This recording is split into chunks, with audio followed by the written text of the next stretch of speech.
Hey everybody, it's Dave here, Darren over there. We are your two old bloggers, and we're here today on this Saturday to give you the pregame show of the Minnesota Vikings hosting the Detroit Lions, the Motor City Kitties. How will they do this week? We have no idea. We do know how they've done the last 2 weeks, and we're going to talk about it. But first, we have three themes as usual. First one, should we be worried about what happened on Monday night? That was an embarrassing and humiliating loss by your Minnesota Vikings. There were a lot of things that went wrong, things that should have gone better. We're promised that they would. Propaganda was there. He likes his quarterback, etc., etc., etc. We will get into that. That's theme one. Theme two.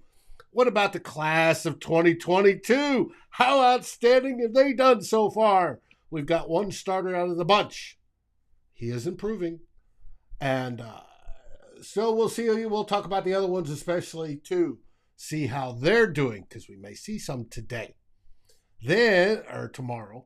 And then the final theme, we're going to look into that Vikings versus Lions game. Can that Lions juggernaut, the one that's scoring 35 points a game, something we should be doing, can they continue that against your Minnesota Vikings? The winner of the game will lead the division. Who knows? We'll find out right after this.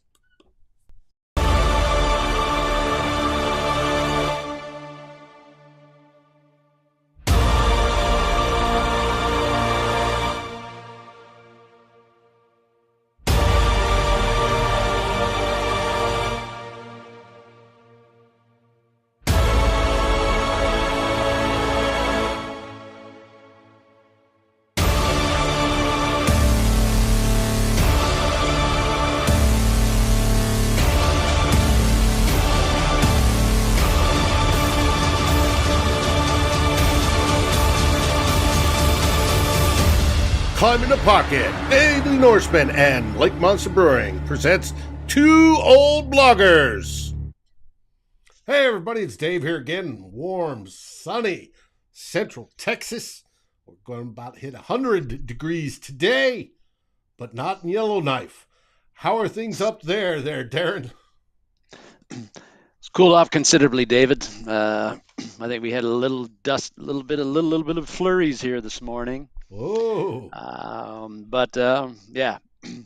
Anyway, it's late September in Yellowknife, and that's the kind of shit you get sometimes. So you just got to deal with it. I got you. It's normal. It's normal. Hey, I'm looking at friends up in Minnesota and even Illinois and Massachusetts and stuff, and they're getting in those nice fall temperatures, bringing out the hoodies and the sweaters and the disgusting pumpkin whatever. And but I'm happy for him. It is my favorite season of the year. I just don't get it till November down here. So with that, let's get this show started. We today are going to talk about we expect better. The coaches said it. The players said it. We as fans say it. We expect a whole lot better of this team. And it should be. We were promised so much. Hey, it's a competitive rebuild. We've got the team. We've got the coach. We've got the head shed in Kwesi Adofo-Mensah. Everything is kumbaya. Everything is awesome, baby. Right? And we're going to expect better. So, with that, let's get this going. Theme one. Theme one, we're going to start out with Monday night. Oof, David. Yes, Monday night. That didn't go very well. Not at all. For Vikings fans who got used to Mike Zimmer's teams coming into games, particularly primetime games, looking unprepared, unmotivated, unable to make in-game adjustments to stop things. This looked very familiar and concerning because that's exactly what they looked like Monday night against the Eagles. And like you said, yeah, that was uh, with the O'Connell coming in, Kwesi Adofo-Mensah, the new brain trust. Weren't we supposed to have an explosive offense under Kevin O'Connell? Like, wasn't weren't wasn't Kirk Cousins going to be a different version of himself, a better version of himself with playing under Kevin O'Connell? Wasn't going to the 3-4 and bringing in guys like Harrison Phillips and Jordan Hicks and Zadarius Smith? Wasn't that going to fix the Vikings' poor run defense last year? We saw none of that Monday night, David, and it was sad and again a little bit concerning because, yeah, like I said, we've been expecting better. We've been, everybody's been saying it. The players have all been saying it. How this is going to be. They felt different. Things felt different. They felt good, and uh, it just didn't happen Monday night. I think that, but I guess the what a positive out of that, or at least what I do like about what happened after the game Monday night, was that um, the way Kevin O'Connell handled things, and he said in his presser, he said, "Look, guys, this is on me. I need to do better," and that I think is a smart play by him. It's what Sean McVay does when he loses. He gets right up there in front of everybody and says, "Look, this isn't on the players. I have to do better. I should have prepared better. It's on me." And obviously, Kevin O'Connell had learned from that. I think the problem is, of course, is that that's talk, right? Uh, but what is he going to do now over the next few days to prepare them better? What's going to be different? I believe that putting it all on him is the players are going to like that because it shows that he's not throwing them under the bus like Zimmer used to do sometimes. And I think I feel at least early on they can be confident that Kevin O'Connell's got their back. He's not going to go into the press and say allude that they're the problem. He's put it squarely on that loss that he was the main problem, and that takes I think, a lot of pressure a bit off the players too. And he's saying, "Look, we've got good players." That's what he's telling the media. We've got good players. If I and our coaching staff prepare them better, give them better game plans, we're going to beat that. We're going to play better than our opponents, and we're going to beat a lot of opponents. That's the message he was throwing out there this week. But now you got to follow it up and actually do that. And David, there was lots of concerning things from that game. You can talk to me about it. One of them is as right up there right now is like Kirk Cousins. Um, you and I and many other Viking fans have said, uh, we know the criticisms out there. We've made them ourselves. And again, but this year was supposed to be a bit different for him, or at least the best chance for it to be different for Kirk Cousins. He was playing under a coach that likes him in an offense that should be catered and that he should thrive in. But what we saw Monday night, David, we were conversing over social media. But what we saw last night, David, is the Kirk Cousins that people complain about all the time, not just in prime time, but in other games too. Where he didn't play loose. He didn't look confident out there. He seemed to be very quickly to check down all the time. Philly's got that defense where they say, in particular, they say, we're not going to let you get the big play on us. We're going to keep things in front of us, and we're going to make you like grind out drives. But at some point, we've got the players who can beat those defenses, either the slow way or I think getting some big plays. And I felt too often that Kirk Cousins was he get the ball. I didn't feel his pass protection that was that bad, but he didn't seem to trust it. And he was like he get the snap. He took 1-2 looks. He didn't like what he saw, and it was immediately checking it down to Irv Smith or Dalvin Cook or somebody short. And a lot of times, those guys weren't really open either, but he threw it there. He just didn't go for it. And I saw there was one stat where it kind of, backed it up, where he was like, I think 4 for 10 for like 50 some yards and 2 interceptions on throws that were over 10 yards or more airtime.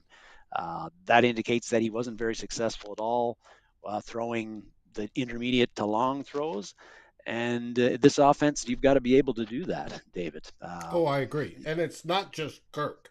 Yes, bad No. Kirk showed up. He saw ghosts. He was flustered. He showed up. But it wasn't all on him. It was a whole team approach that got that loss. Now, did he affect it? Oh, of course, because quarterback's the most important person on the field. He touches the ball every offensive play. He sets the tone. He tries to get things going where they should be going. He failed. There was the big discussion all week about the one play that was a zero rush by Philadelphia where they rushed more people than we had blockers. I made the comment that our offensive line did not do their blitz blocking well. They blocked 3 out of the 6 rushers, 5 guys blocking 3. Even with 5-on-5, the math is still wrong. But they did it wrong. They didn't have anybody in the backfield. They didn't have any hot routes. Kirk Cousins, that's where he fell back through one of his interceptions up. It was a bad, bad play. They didn't prepare, and I throw this on O'Connell, they didn't prepare for stuff like that, which they know or should have known could come. That's always an option in football. If we had on Wednesday, we had Glover Quin on the show, and Glover was saying, basically boiled down to, you do not have to take away Justin Jefferson or Adam Thielen to beat the Vikings. The key to beating the Vikings is you score early, and then you make Kirk Cousins uncomfortable. When Kirk Cousins is uncomfortable and he's throwing the ball faster, he's feeling things, ghosts and whatever, he's checking down, you will win. He says it's worked every single time. If a team can make Kirk Cousins uncomfortable, they win. The offense does not play as well. Now, that makes perfect sense. Yes, we've all seen it. We've watched Kirk Cousins throughout these years so far, and we see when he gets uncomfortable, he plays poorly, right? Well, that's where a coach needs to step up and go, whoa, Nelly. All right, we know you're uncomfortable. We need to change things up. We need to make things more rhythmic. We need to get guys that weren't involved.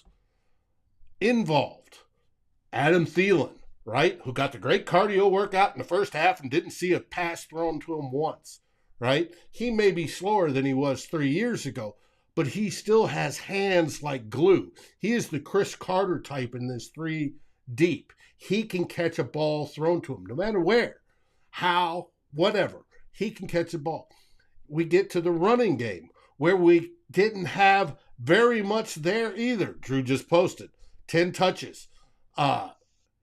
You can't stop a defense or give them the threat of the run without attempting to run the football, right? And it's got to be a holistic approach. You and I talked about this yesterday. This is what scares me of this game.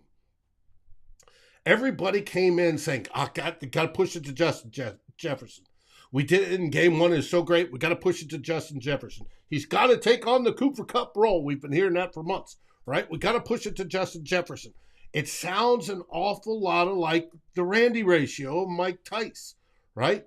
Mike Tice came up with, hey, when Randy got the ball, the majority of the time, 75% of the time, we won football games. Yeah, so we're going to try to get him the ball 75% of the time. We'll win football games, right? Well, what did the opposing teams do? They shut it down, right? Because they go, oh, we know what you're going to do. You're going to get the ball to Randy Moss. We're going to shut down Randy Moss. We're going to shut down your quarterback, and boom, we win football games. That's the way it works, right? You don't do that. Yes, you may want to get the ball more to Justin Jefferson. I would too. He's great. He may be the next greatest wide receiver ever. But you've got to do it in a holistic sort of approach. Take the Aaron Rodgers bit. Do some mushrooms. Throw your ass to the sun. Do whatever. But it's got to be a full, we've got to mix in the run. We've got to get, Dalvin Cook going. Get him, lathered up and running well. We've got to get balls out to Adam Thielen. Get the possession. Move the chain stuff. We got to get KJ Osborne across the middle, him catching balls so we get that going, right? You may try a couple to Irv Smith. He needs to still get back, knock rust off. And in between those, on shots down the field, if Irv is open, you take those, right? You just don't focus on one or two things. You focus on the whole. You mix it up. That way the defense can't focus on, hey, we've got him uncomfortable. He's got to throw the ball. That means we're going to make it even more uncomfortable. We're going to pin our ears back and we're going to rush the ball, right? That I blame on Kevin O'Connell.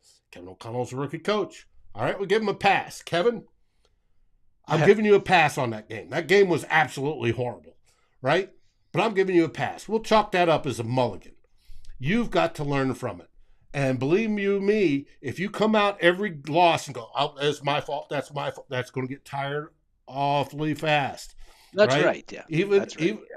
Even Mike Zimmer said at times, that was my fault, right? But then Mike Zimmer got too blunt and says, nope, Anthony Barr was sitting on his ass or doing whatever the hell it was, right? And he'd take players out in public. You don't want to do that either. If you noticed afterwards in the postgame, there's one coach on this team that did not say it was basically my fault. He says, we have to teach better. That's Ed Donatel. But he says, when we're talking about when Dantzler got pulled, Dantzler took the wrong read on that one play that gave up the touchdown.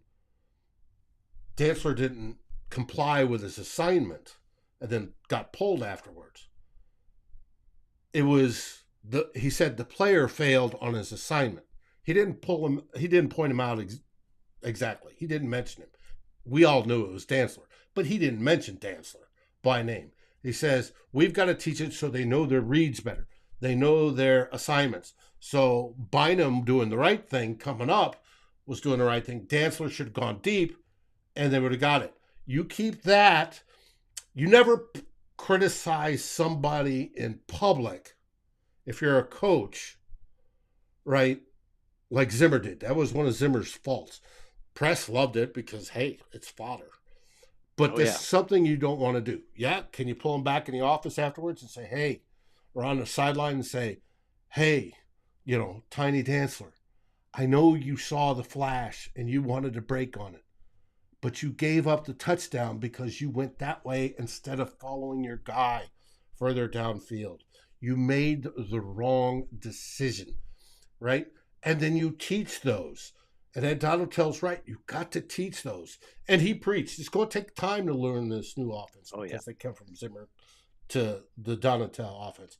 But I think he took a better approach on it than just, hey, it's all my fault, guys. I'm sorry. I'll take it. That only lasts so long. You can only do that so many times before people are like, a coach is always going to blame it on himself anyway, so it doesn't matter what we do, right? Yeah. You don't want the players that you want some of the players owning it. I wish Kirk Cousins would have owned it afterwards on his post-game presser, but of course he reverted back to normal. Kirk Cousins. I'll have to watch the film. I don't think each interception has its own story, and on this one, once upon a time, I was dropping back. Oh God, that infuriated me to no end.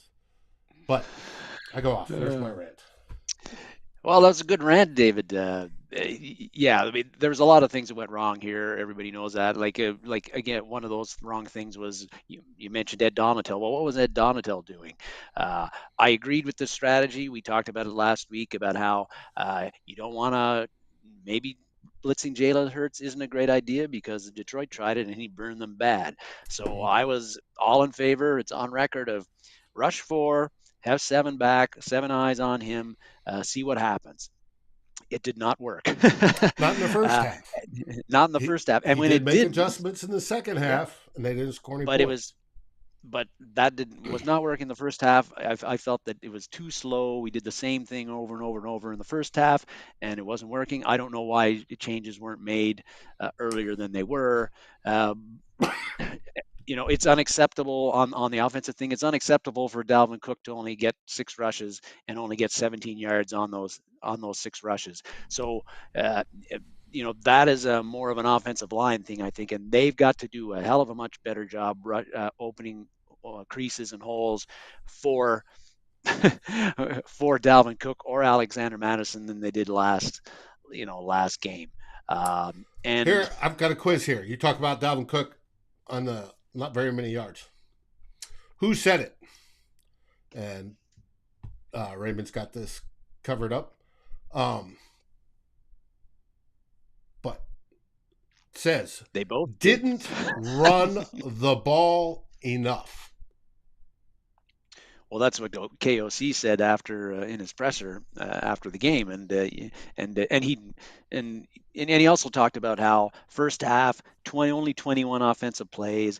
It's really hard to run the ball or pass the ball enough in that case because they just didn't sustain long enough drives.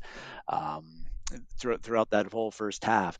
But as badly as the Vikings played, particularly offensively, we still had chances to be in the game. Irv Smith drops a short touchdown pass that would have made it 21-14. Who knows what happens after that? Even after that, then O'Connell makes the decision with 28 seconds left in the half, and it looked like the Eagles are going to run out the clock. It was 3rd and 6. He calls a timeout, gambles because he said, hey, maybe we can get the ball back and get a score of some sort. Didn't happen. Eagles convert on the 3rd and 6 easily and march down the field easily on a couple other plays, and they kick a field goal, and then it's 24-7 going into the half. We start the half with a great drive, and then there's an interception at the 19-yard line, where JJ and Kirk Cousins had the miscommunication. We block the field goal, return it to the 30. It's not your knife when how often do you see a field goal block like that, and the team doesn't take it to the house. Like Chris Boyd gets caught by the whole placeholder, which was a great hell of a play by that Eagles holder there for him to chase down Chris Boyd like that. But we get it at the 30, interception, throw into Thielen. So a bunch of stuff. It just wasn't our night, but there were opportunities. But it was just one of those nights, David. And the offense, the explosive offense that we've been looking for, we just have not seen it yet. They were solid in game 1, not very good in game 2. But if you look at the last 6 quarters that the Vikings have played, we have scored a total of 13 points in those 6 quarters. That is not going to get it done in the NFL. You got to do better, like we've said. But the good news, I think, is that, like we said last week, after a big win over that team from Wisconsin, hey, first game of the season, funny things happen. Don't read too much into it. Don't get too excited. We're not going 17-0. I think the same thing also holds for a bad early season loss, especially on the road. Again, don't get too excited. Don't get too worked up over it. We got to move on. The Vikings are still 1-1. I would have been. We all would have been a lot happier if it was a close game and the Eagles won, right? Yeah, because they would say, "Hey, the Eagles. We figured that was going to be a tough team. It's on the road. Our team's still learning, etc., etc." We're cool with that. But it was such a blowout that it pushed buttons. Yes. And to see not only a blowout because our offense couldn't score points, but that when it got bad, we turned on bad Kirk switch, right? Which just compounded it. And like I said, it's not all Kirk's fault. I don't blame it all on Kirk. This was a team loss across the board. The one guy that should take the most heat on it is the one that's pictured on the screen, right? He needs to recognize when something wrong, and this happens in all of football. Something wrong can go, or something can happen that goes wrong, right? And the game doesn't look like it's in control. He needs to be able to take his experience and then rein that back in a bit, right? It's something that hopefully he learns from because we need him to learn from that. Right? Drew, I saw you had a tough game today too, but at least you guys reined it back in and got your win. That's something that Kevin O'Connell's got to learn to do because it doesn't matter if Kirk's here or we're on to our next quarterback, right? Or whatever it is, these games happen in the NFL, and he's got to learn to manage those and bring them back under control. They seem to spin out of control in that first half. And Donatell got the defense to settle down in the second. There were things in the offense that got better in the second half. We had opportunities. We had opportunities in the first half towards the end. Not for Irv Smith's drop ball, different things that the Eagles could have let us get back in. We could have gotten really close, but it just didn't happen. And yeah, these games happen, but you don't want to see them happen. So you've got to be able to control that better. And it just takes time, and it takes practice, and it takes forethought. The thinking of the what ifs. What if this happens? What if that happens? What if they line up in a zero rush? Who's got the call there on the protection? When you're zero rush, when you've got one man more than you have blockers, that man goes to the quarterback. He's got to figure out what to do. Generally, that's a hot route. You got somebody coming over the middle, and he's got to be able to. Well, Kirk may have wanted a hot route on that play, right? He may have recognized the zero rush, but he didn't have one. There wasn't one called. That's Kevin O'Connell. That's not Kirk Cousins. That's Kevin O'Connell not preparing him for it. Hopefully, this was as hard or harder on the coaches this week as they recognize those things that they've got to work on and fix. They do that, we have a chance. They don't do that, we're going to see more of the same. Because I guarantee you, just like Glover Quin says, it's real simple. You get Kirk uncomfortable, you have a chance to win the game. And that it's a copycat league. Detroit saw that, hey, look at all those blitzes. They just killed the Vikings with those blitzes. Guess what? We're going to add them to our package. It's going to happen this week. So you better come up with a way to defeat it, to get around it, to negate it, to, do other things so that they don't feel they have the full availability to blitz anytime they wish, right?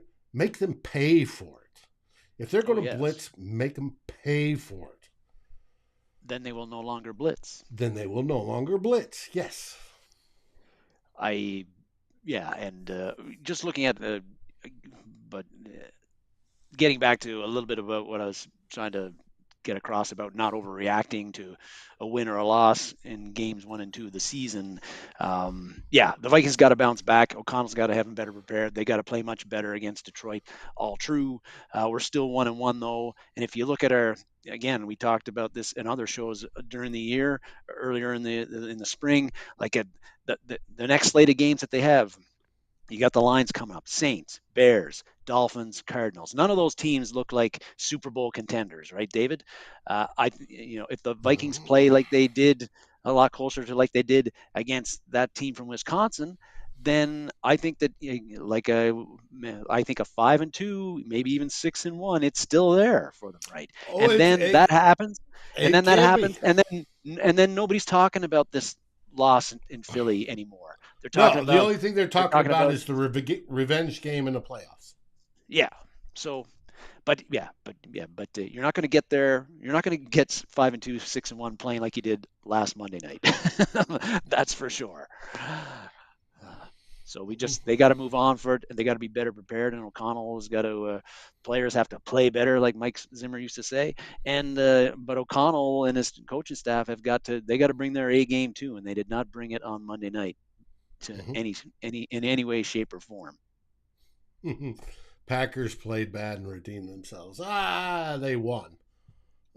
Let's hopefully that they don't get any better, Aaron, because we don't want them. I want to see them regress. On to theme 2. Theme 2. You wanted to start out with this man and his draft. Yes, David, I know it's early and everything, but I still can't help but notice, even after 2 games, that Kwesi Adofo-Mensah, his 2022 draft class, just are not really having much of an impact right now.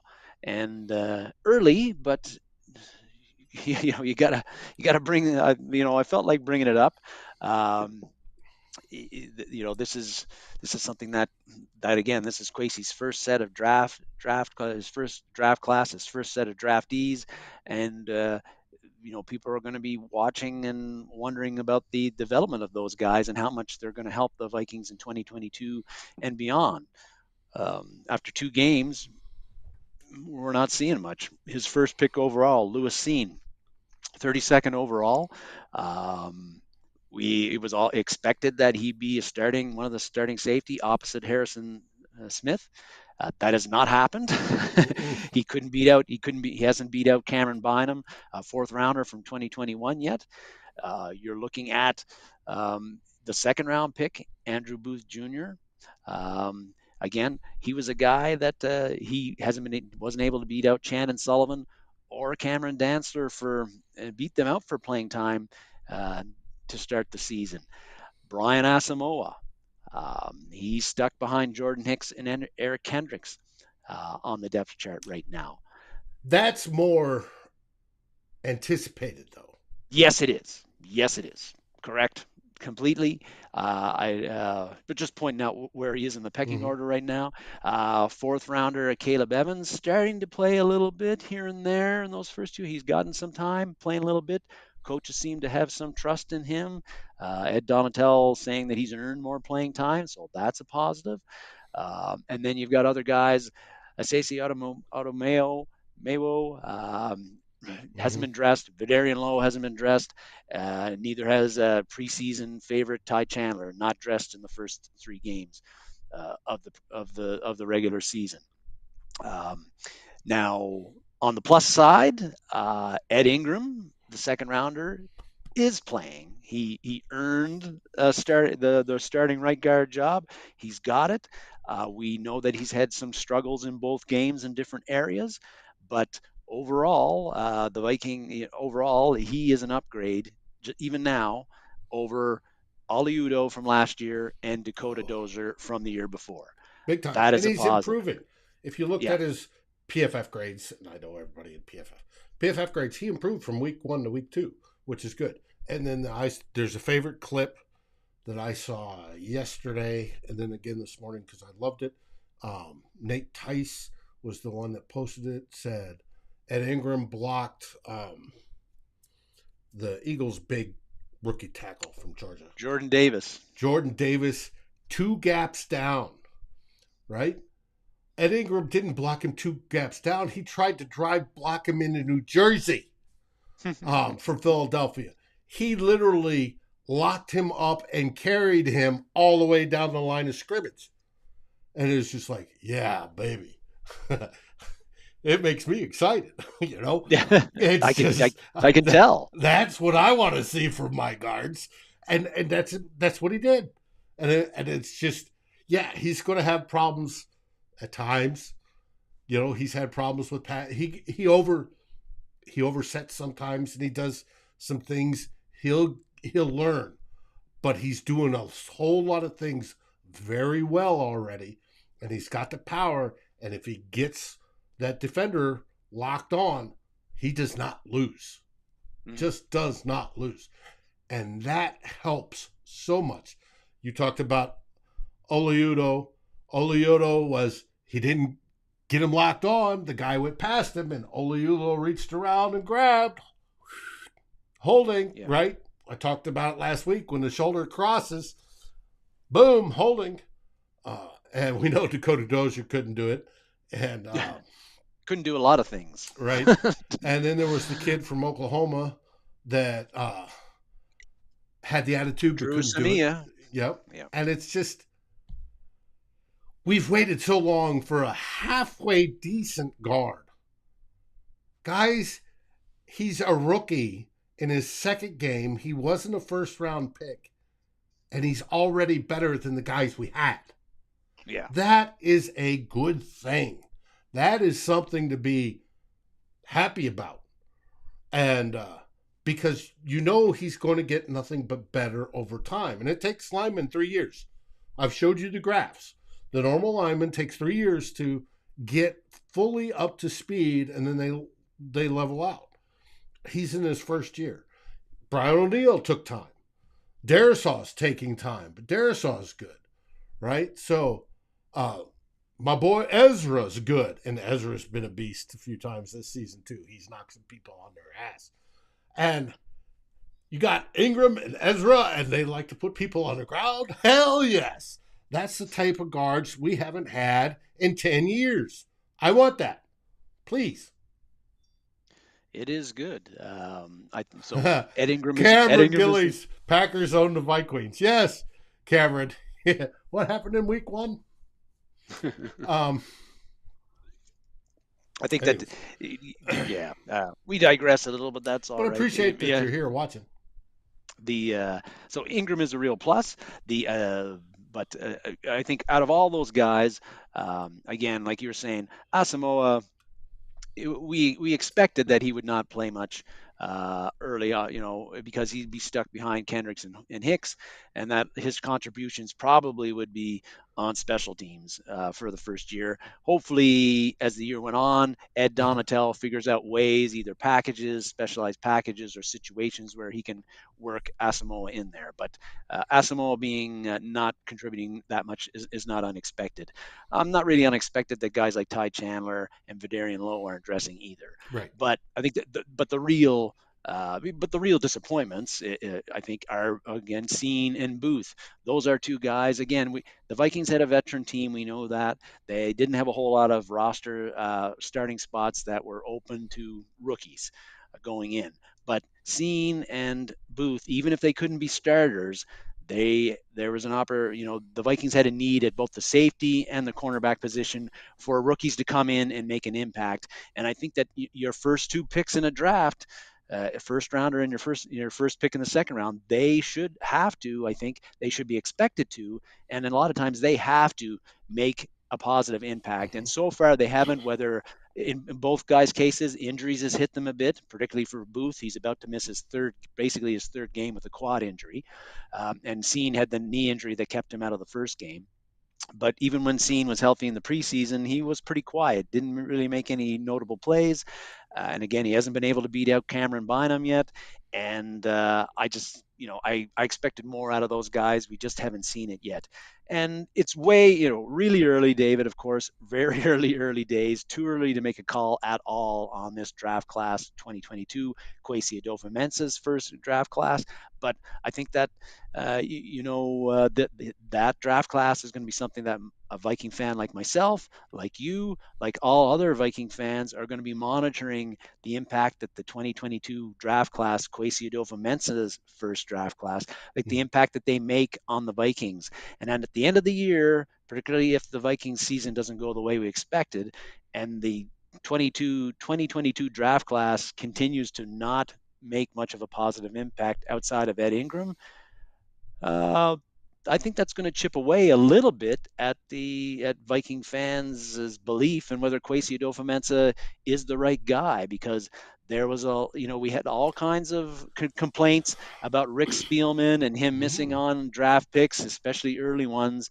The expectation is that Kwesi Adofo-Mensah is going to fix that.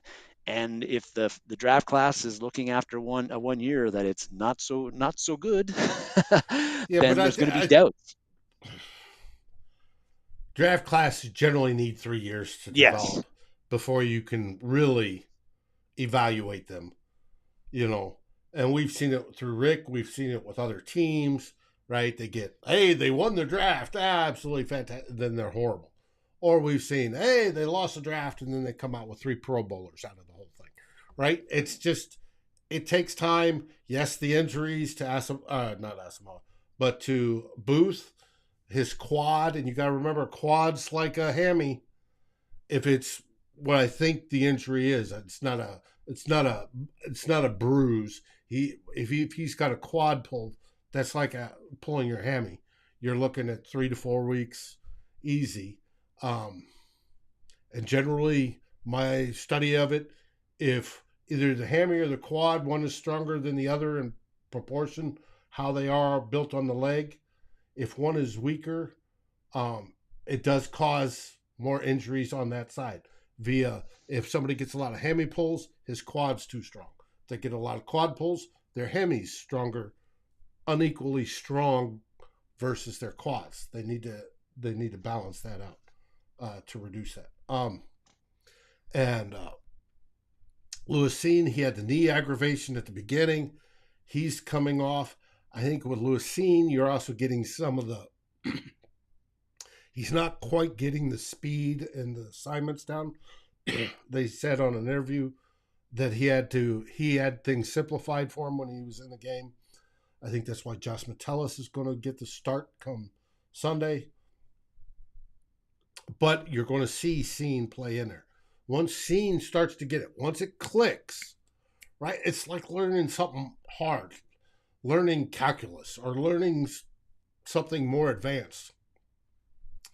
You struggle to get the proficiency, but then once it clicks and sets in, boom, you've got it and you can fly.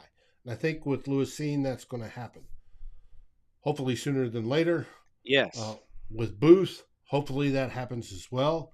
That he makes the right coverage choices and beats out Dantzler, because Dantzler's obviously missing on some of those coverage choices.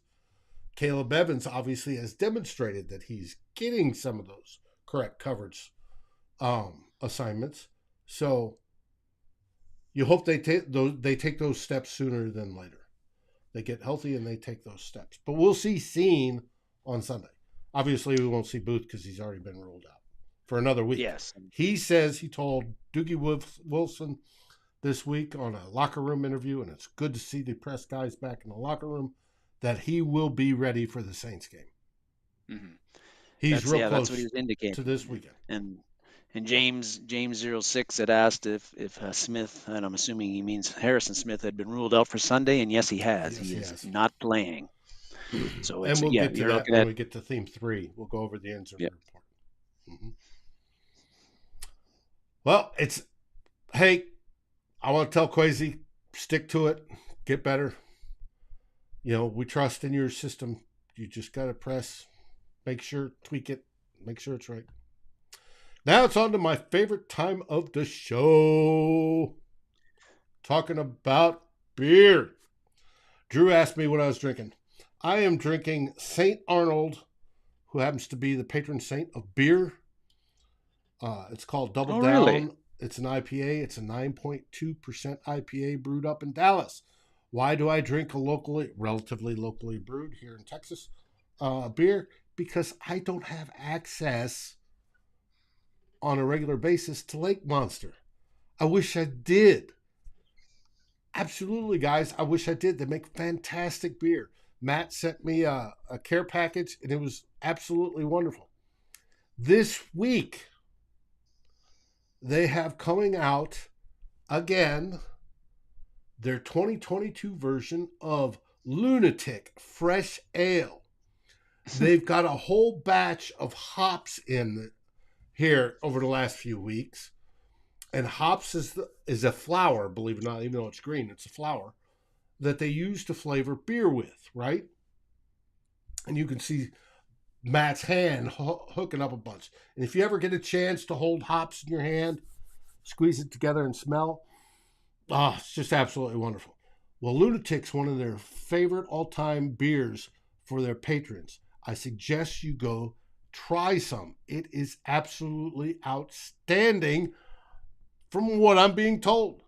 So, on tap this week, they have everything that's on tap that you can get in a goblet is brand new to being on tap versus last week. They've got pomegranate hibiscus sour, if you like your sours.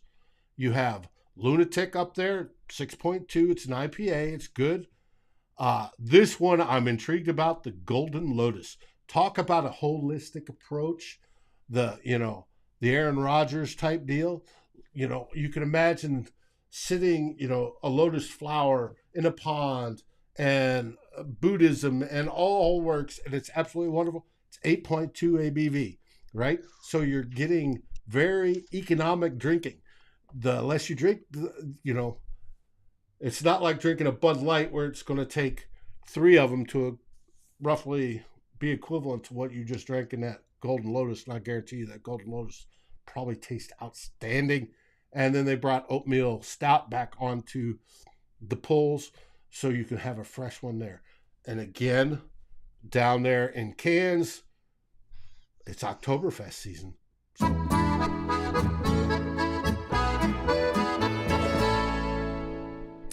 And that is what is presently on tap at Lake Monster. And I don't want you to forget that they have the Monster Bash, sponsored with 89.3 The Current, on the 29th. You can get your tickets. They have live music starting at 1 o'clock all the way going into the evening. And they have their Cask Cave with 8 unannounced beers that are going to be available along with their hot apple cider. Should be fantastic. You want a good day to have fun. And this is before the game on the 30th. So, get primed up. And if you can't make the game in person tomorrow, they got it on the big screen at Lake Monster. Just go there. You got all of great beer in the world, and you could watch it with friends and family and have a great time. On to theme 3, the final theme, as we look into the game. Vikings hosting the Detroit Lions. Indeedy. Start out with our normal slides, information slides. Here's your the final injury report coming out. Andrew Booth is out. Harrison Smith is out, rolled out by the Vikings. Eric Kendricks is a questionable. He came down. He was limited on Friday with a toe injury. We all know toes can be minor or they can be major, lasting all season long, depending on what it is. Hopefully this is just a minor toe injury and we see him out there, but we do not know. Lions have John Kaminsky out. Jonah had a sack Jackson last week.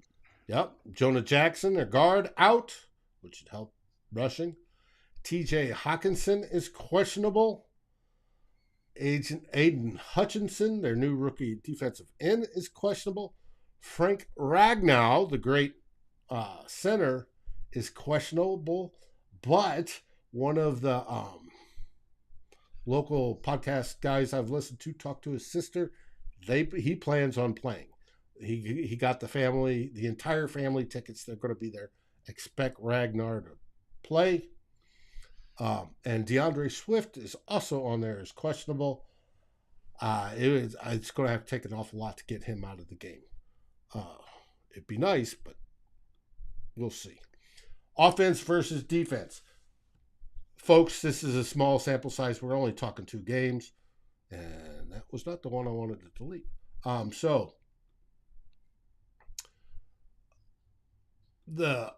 Me neither, is what it is.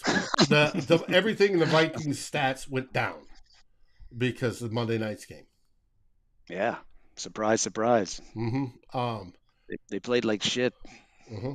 Now, you can see, though, PFF does not like the Lions' defense. They have them ranked last in power rankings. So, and that is on their home field. You got to remember, Detroit's played their first 2 games at home. They have not been on the road yet. This is their first road game. So if they play even worse on the road, that gives the Vikings the opportunity to take advantage of a poor defense. Now, Football Outsiders has them middle to lower part of the pack, but like I said, PFF does not like them, and you can see all the Elias numbers there. Over-unders 53. Vikings are favored by 6. When we look at the Vikings defense, it got worse, no shit. Both on PFF and on Football Outsiders. PFF does not like the Lions offense. I don't know why. They're scoring 35 points a game. They're the number 1 scoring offense in the league. But no, PFF has a heartburn on it. So, hey, that's PFF. Football Outsiders with DVOA has them higher. They have them at 8th. and they have the run at number 2. They are the number 1 running team in the league so far in 2 games. But remember, 2 games, small sample size. Um, so it is what it is. Special teams, Vikings went down again, but they only went down to 6th. Greg Joseph is awesome. He only had one opportunity to kick field goal last week. His cook-offs were fabulous. It's the one good thing about the Monday night game is special teams played great. Um, they They did, yeah. have they have special teams on the Lions as 3rd. So Drew says Lions are fool's gold. Fool's gold. Gold. That may be quite possible.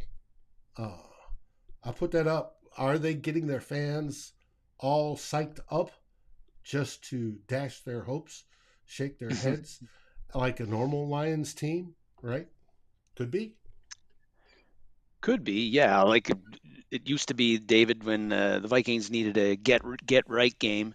Like the Lions were the perfect tonic, right? Like they'd be Mm-hmm. almost a guaranteed win, especially if they were coming into Minnesota to play, where they rarely win.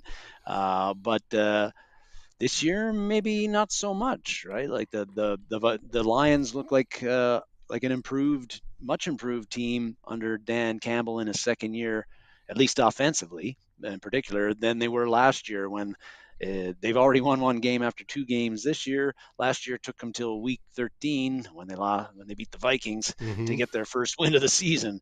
So they're well ahead of schedule already, and in those 2 games, again, it's been the Lions offense that has been like the real eye opener. 74 points combined in those 2 games, 813 yards in total offense, and and in those 2 games, they've also been able to get explosive plays pretty consistently. DeAndre Swift, the guy that's in that photo there, making a hard cut Mm-hmm. or about to, he had a 50-yard run against the Eagles in Week 1, and he had another 50-yard run last week against Washington. In his other 5 carries, he only had, I think, a total of 6 yards, though he didn't carry the ball very much last week for whatever reason. And then Amon-Ra St. Brown also, he had a 58-yard run, I believe, a jet sweep against Washington as well last week. So they've been getting a few big chunk plays consistently in each game, and really, so their offense is dangerous. I think the big difference right now, David, for them compared to other years, the Matt Stafford years in particular, is there so far they've been able to run the ball, and the running game has been pretty good. Again, like ranked number 1, I think, by Football Outsiders, or ranked number 2, I think you head up there. I was looking at some stats for up until this year. It seems like Detroit has never had a running back you had to account for Mm-mm. ages. Like when Barry Sanders was Not there since from Barry 19 Sanders. yeah, Yeah. so when Barry Sanders was there from 1989, I looked it up, to 1998 when he retired, which is 10 seasons. He ran for 1,000 yards Mm-hmm. every year.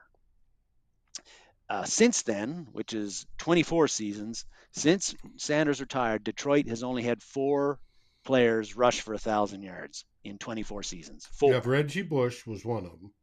Reggie Bush was one. James Stewart ran for 1,000 yards a couple of times, and then there was somebody else who I'm forgetting. But Reggie Bush in Uh-huh. 2013 was the last Lion rusher to rush for 1,000 yards, and he only ran for like 1,006. Like he barely got over it. So for all those seasons, 24 seasons, you didn't really have to worry about the Detroit run game because they didn't have a very good one. They didn't Now have a they very do. good team, period. No, they did a lot of things badly, but running the ball consistently, they Was could one. not Yeah. do. At least with Stafford, they could throw the ball, but they never were able to run it. And now they are, at least through 2 games, they're able to run it. And DeAndre Swift, even though last week he had one big run and didn't do much else, but he is a guy who has shown, he's this year, that he can make big chunk explosive plays.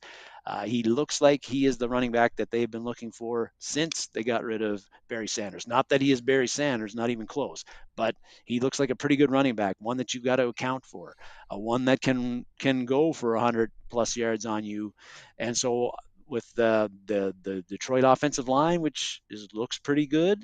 It's decent. And you Mm-hmm. got DeAndre Swift, who looks like he's coming into his own. This is going to be a test for a Vikings run defense, which has not looked, particularly last week, did not look very good. They're going to have to play much better and stop the Lions running game from getting those big explosive Do you plays want to and see how that make went? I'll show you how that went. good. You can't read this. I know, guys. Before you say, Dave, it's too Dave will read small. I it out can't for you. see Dave it. will read it out for you. Granted, I know you can't read it. It's too small for me to read. Thanks, Drew.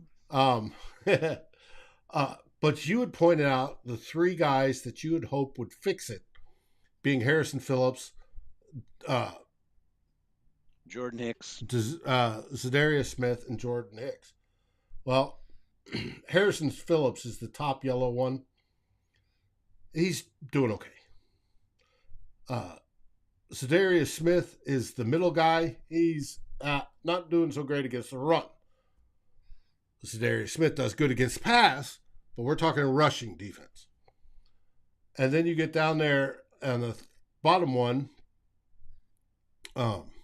Hicks, you show there, he's doing okay. His scores are horrible, but he's doing okay. What I look for on this one, and here, I'll do this. I'll blow this up. Ooh, he enlarged it a little. Yes.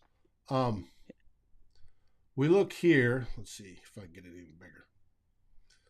AVDT is average yards they get per before they tackle them. And would you stop doing that?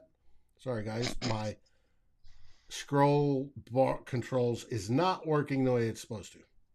Okay. AVDT is how far they tackle. How far down the field. You look at the bottom of that, DJ Wanham with only one tackle. It's the worst. He caught somebody 29 yards downfield. Okay? But if you look at Zadarius Smith on 4 tackles is 0.3 yards behind the line of scrimmage. That's good. Anytime you're stopping guys behind the line of scrimmage, that's good. The best one behind the line of scrimmage on only 1 tackle is Patrick Jones. But on 3 at 0.3, that's good for Zadarius Smith, even though his grade isn't bad. Harrison Phillips is at 4. I would hope any tackle by a defensive lineman within 2 yards of the ball is basically line of scrimmage. You're fine. So he's right? You're hoping he gets back. But you can see there isn't, this is only 2 games, small sample size, right? Mm-hmm. You can't take a lot for it, but it is there. You wish it was better. It is what it is. And what it is not very good, but that's got to be an issue. On the other side of things, I think that the Vikings are going to have a plan for Amon-Ra St. Brown. He's got 17 catches already in 2 games, 3 touchdowns. He's looking like an excellent second-round selection by the Lions from last year. If he's at 8 straight games of 8 catches or more. If he gets 8 catches tomorrow against the Vikings, that'll be an NFL record. So the Vikings couldn't cover anybody Monday night against Philly, Not well, and no. so they've got to have a plan to account for and limit the amount of touches and impact that Amon-Ra St. Brown has. The Lions added DJ Chark. He hasn't really had a big impact yet for them. Didn't have a big impact when he was with Jacksonville either, but they brought him in to be an extra guy. But right now, Amon-Ra St. Brown is having a big impact for the Lions and a positive one, and the Vikings have got to shut him down. And the other thing that's going to help too, on Monday night, the Vikings got very little pressure against Jalen Hurts. Danielle Hunter and Zadarius Smith in particular were not very effective. I know that the Eagles' offensive line is supposed to be really good, and that was a tough test. But Jared Goff is a guy, if he's given time, he's quite similar to Kirk Cousins in this way, in that, he's not a bad quarterback at all if you give him time. He can distribute the ball. He got the Rams to a Super Bowl one year. But like a lot of quarterbacks, If you pressure him, his efficiency goes way down. And actually, with Goff, it goes down. He's got the reputation of, like Cousins, you get pressure on him, you get him rattled, and then he is just completely useless. He's The mush. Yeah. Viking, yeah, the Vikings, particularly Zadarius Smith and Danielle Hunter, they have got to put consistent pressure on Goff. Doesn't mean all sacks all the time. Just get him jumpy feet, get him throwing off of the wrong platforms at the times he doesn't want to throw, get him to throw early, et cetera, et cetera, et cetera. Get him flustered. And I think that that's a big part of the success. The problem is that Detroit's tackles, Taylor Decker, and then Penei Sewell, particularly Sewell, is turning into like the dominant left tackle that people were expecting. So that is it. Those two guys are going to be a tough matchup for Hunter and Zadarius Smith and Daniil and DJ Wanham and Patrick Jones and whoever else is playing on the outside. But they can't let Goff sit back there like they let Hurts sit back there. Right. Or Because if they else do that, he's going to have a successful game. he's going to have a successful game. He's going to have time to find T.J. Hawkinson. He's going to have time to find Amon-Ra St. Brown. And it looks like right now nobody can cover Amon-Ra St. Brown for a long period of time. Right. And they're running a balanced attack where they're Yes. successfully rushing to the fact that they're the number one rushing team literally in pro football, averaging 7.2 yards per carry. But a lot of That's that is amazing. But a lot of that is big based runs. on those three chunk Yeah. plays that they got in the first three games, which were like over 150 yards total and on 3 carries. But still, they're running the ball well, and that's what Dan Campbell, when he got there, was said it was all about anyway. And we're going to bite kneecaps and all that stuff. Everybody laughed, but he is molding them into the kind of culture that he wants, is like a tough, hard-nosed team. Thanks for Defense, coming on, when it Funky. comes to offense, Vikings offense versus the Lions defense, the Lions defense, that's the part where that looks like they're the part that you really can expose. They've given up a lot of yards and a lot of points in their 2 games, and they don't really. They've got Charles Harris, who had a breakout year last year and is following it up this year with pretty good play.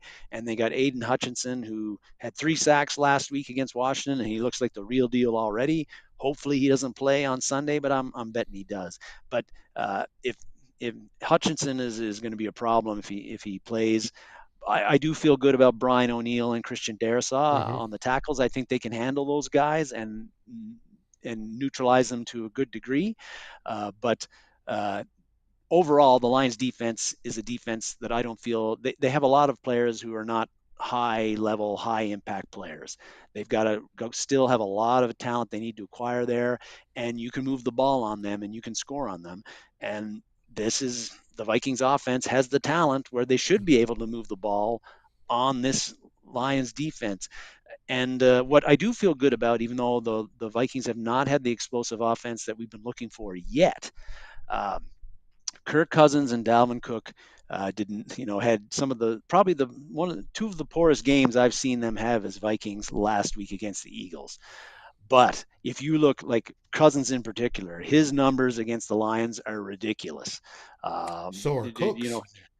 Well, yeah, but dude, Cousins are even more so, right? Like I'm just looking at it here. He's averaged 282 passing yards per game in his career against the Lions, 19 passing touchdowns, only 2 interceptions, 74% completion percentage, and his quarterback rating, his passer rating, has been roughly 120 against the Lions in 9 career starts against them. That's outstanding. Dalvin Cook, too, like you said, in 6 games against Detroit, he's averaged 106 rushing yards per game and has 6 rushing TDs. Now he didn't play in either of the games last year against Detroit, and he's missed 3 of the last 4 that we played against Detroit. But historically, he has had been pretty Good effective against games. Detroit. Mm-hmm. And if those guys, they had bad games last week, I don't think they're going to have 2 bad games in a row. And I'm expecting, and if they're playing as well as they normally do against Detroit, they're going to the Vikings offense is going to be extremely effective, and they're going to score a lot of points, and we're going to win this game. It'll also help that too, like, again, got to get Adam Thielen involved a little bit earlier than we have. He's been very silent in the first 2 games. I understand, you want to get the ball to Justin Jefferson. Who wouldn't? But like you said, David, it's got to be It's going to be organic. It's got to be done like not purposely trying to get right. Justin Jefferson 10 touches in the first half. If the 10 touches happen because he's wide open, sure. But but yeah, we got to get other guys involved a little bit more. And I expect that the Vikings will target Adam Thielen a fair bit in the first couple of drives. I think that's something to watch out for, that they will make a point to get him the ball early just to get him in a rhythm, get Detroit worried about him, and also recognizing that whoever Detroit's best defensive back is, whether it's Aduka or somebody else, they're probably going to be on Jefferson. So it's maybe a good idea to have Thielen go after the lesser cornerback who might be guarding Thielen or KJ Osborne or whoever it happens to be. But I expect Adam Thielen to be much more involved in the first half in this game than he has been the last two. And I expect Kirk Cousins and Dalvin Cook to have bounced back and have very good games. And if they do, this offense is going to hum. And if this offense is humming, the Detroit Lions offense won't be on the field as much. And it's just going to be overall, that's a big recipe for success for the Vikings in this game. Drew talked about the Lions being paper lions or paper, that they're fool's gold kind of thing. Mm-hmm. I sure hope they are. I think the offense isn't fool's gold, but again, if the offense can't get on the field enough because your offense is driving the ball taking up consistently, time taking up time, 10, 12, 13 play drives, scoring touchdowns on those, it doesn't matter how good the offense is because they're never on the field. Got a point. Well, that brings us to the end of the show. It's been great that so many people have joined us today. From Atur, Drew, Funky, I'm glad you hopped on. Appreciate that.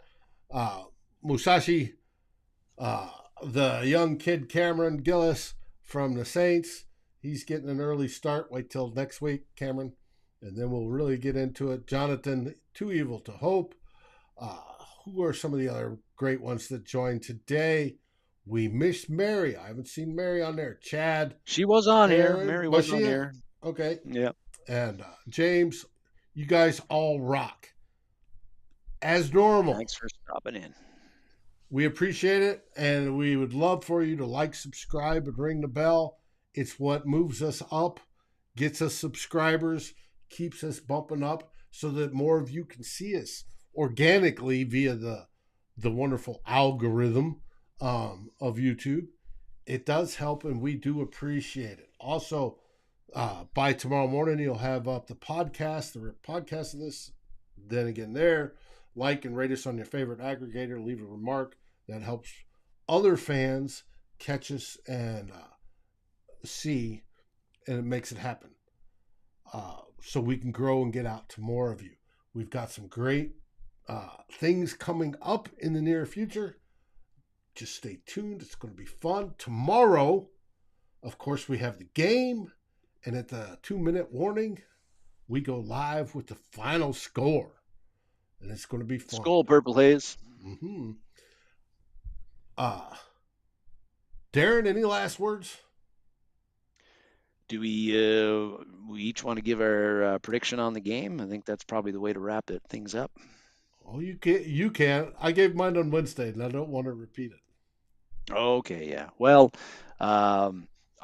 if the Vikings had won the Monday Nighter, which obviously they did not, I was actually thinking that this game would be the Vikings stub their toe game, and that they were going to lose. But being as they got pantsed against the Eagles, I'm predicting a bounce back. Like you said, David, that also this is the first game, the Lions' first road game. So let's see how they react.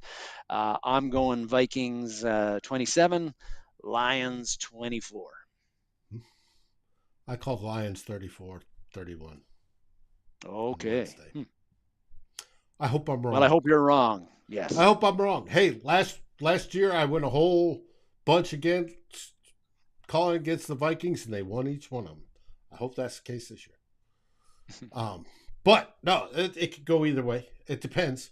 The biggest question: are the Lions for real? The answer I think they're for real on offense. Well, they're going to be real on both sides. And if Yes. the answer is yes, Vikings are going to have a hard time. If the answer is only on offense and only at home, this should be a bounce back game for the Vikings. No matter what the score is, we want to see a bounce back game for the Vikings.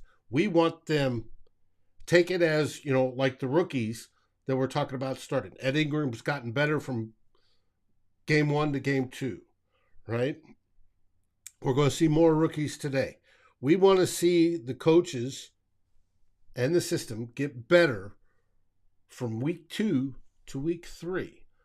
That's the big deal. If we can see progress, we'll be happy because we know it's going in the right direction.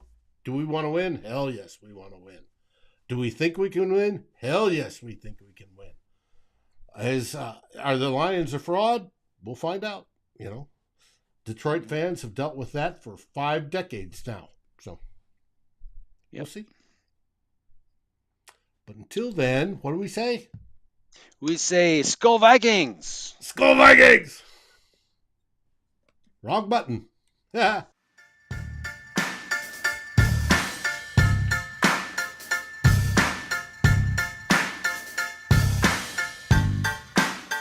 Thanks for watching. Like, subscribe, and ring the bell, and rate us on your favorite aggregator. And a special shout out goes to our partners, the Daily Norseman, where the best Vikings content can be found, and to Lake Monster Brewing, home of the best beer in Minnesota. Skol, everybody.